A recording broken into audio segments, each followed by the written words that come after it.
What's up, guys? Welcome to your 51st Android tutorial for the new Boston. Again with me, Travis. What we're going to do in this tutorial is basically set up a menu for a menu class for the most part. So what I want you guys to do first is right click on your resource folder, and we're going to add a new folder to this that's going to hold all of our menus that we will create, which will probably just be one.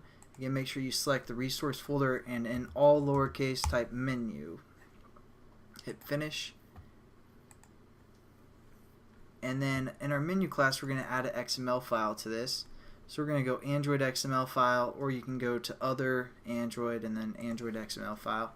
And this is just the same way we set up a layout. And generally our layout would be clicked, but now as you can see, the menu is clicked. So it kind of knows what we're doing. And then we're just going to say cool menu, something like that.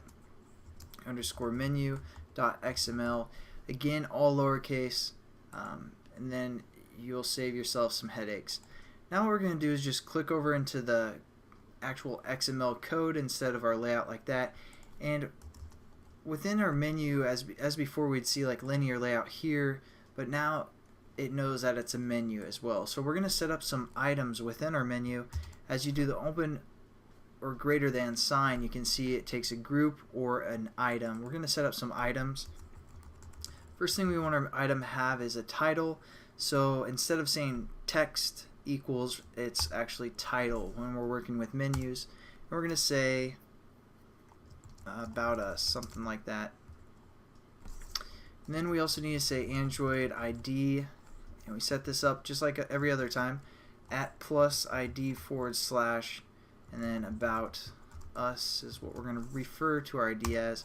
Then just to show you guys some other stuff, we can say Android, and then for example, numeric shortcut. If they have a keyboard on their phone, they could press like number 1, 2, 3, or whatever we set this equal to, such as 1.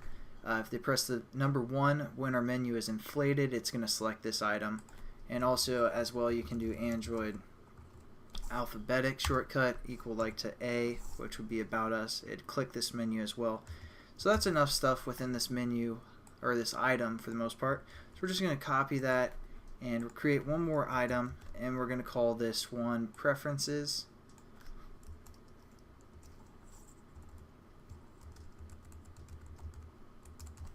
And then for the ID, we're going to say preferences, and then just change. I'm just going to delete these because I don't really care about those for the most part. My phone doesn't have a keyboard, it's just touch screen, so and my mouse keeps dying on me, so can't really select stuff as well. Alright, so there we go. Got our 2 items set up. Just exit out of there, and as you can see, we have our menu called cool menu. Now I want you guys to open up the menu class that we set up, and as you guys noticed in the last tutorial, I haven't really thought through this whole tutorial series that much because I was getting that error, and for this one we're kind of going to get an error as well, but it's not going to be a big deal. And I'm also going to minimize all of these methods within here and our variables, and you can do that right here by these buttons next to our blocks of code, and just minimize it, then minimize our onCreate method, minimize our onList item click method, and it kind of cleans up your code. So they're still there, obviously, so you can, maximize and minimize.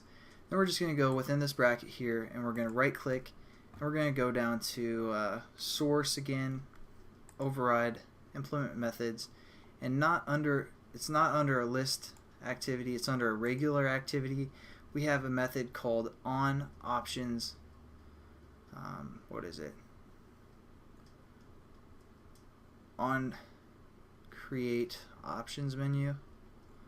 Let's look yeah, that's right here, sorry. On create options menu, and that's where we're going to set up our menu for the most part. As you can see, it takes a menu variable within its parameters, and this is where I said I kind of wasn't thinking, for the most part wasn't thinking through. And so basically all it does is it defines a menu variable called menu lowercase, and as you can see, it has the Android.view, so it's kind of more specific, because if we didn't include that, for example, like this, what it'd be referring to is this class that we set up called menu, which is not what we want. So we probably should have labeled this class something different, like my menu or something, because there's an actual class called menu from the Android SDK. So thankfully it kind of imports that for us as well. It's going to know it's talking about the SDK menu class, not our menu class.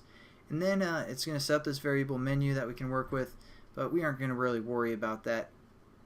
Now what I want you guys to do is, this is pretty important for now, so delete this return for this first line of code that most likely got imported.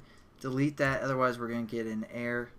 And I'm just going to leave it there to show you guys, because a lot of times people like watch the tutorials and they get an error and they don't know where they messed up. So I'll show it to you guys one more time that we need to delete that.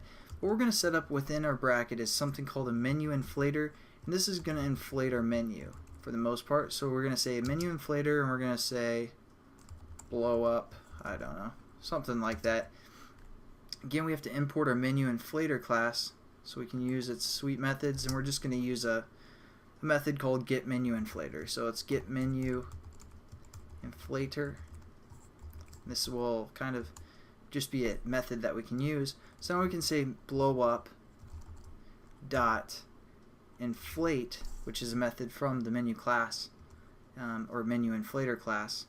And as you can see, it takes a resource menu item and also a menu item as well. So our resource menu item is what we just set up in that menu class. So we're going to say r.menu, referring to the menu folder and our resources, and then cool menu, and we're good for our first parameter. Again, our second parameter, it gave us some data. We're going to use that data. That gives us, and they labeled that data menu, all lowercase, so that's what we're using there. And basically all we have to do now is get rid of that error, because again, if you guys weren't paying attention, this is where we fix this. So just delete the return, and then down below we're going to say return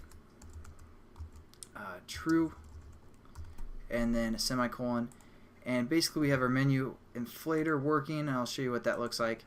So we run the program or run the application. And again, yeah, I probably should not called this class menu when we started, but no biggie. So now when we hit our menu item right here, it pops up a little menu for us with 2 menu items. And these menu items don't do anything. That's what we're going to set up in the next tutorial if you click them, but that's all that does. So there we go. I'll catch you guys in the next tutorial. Have a good one.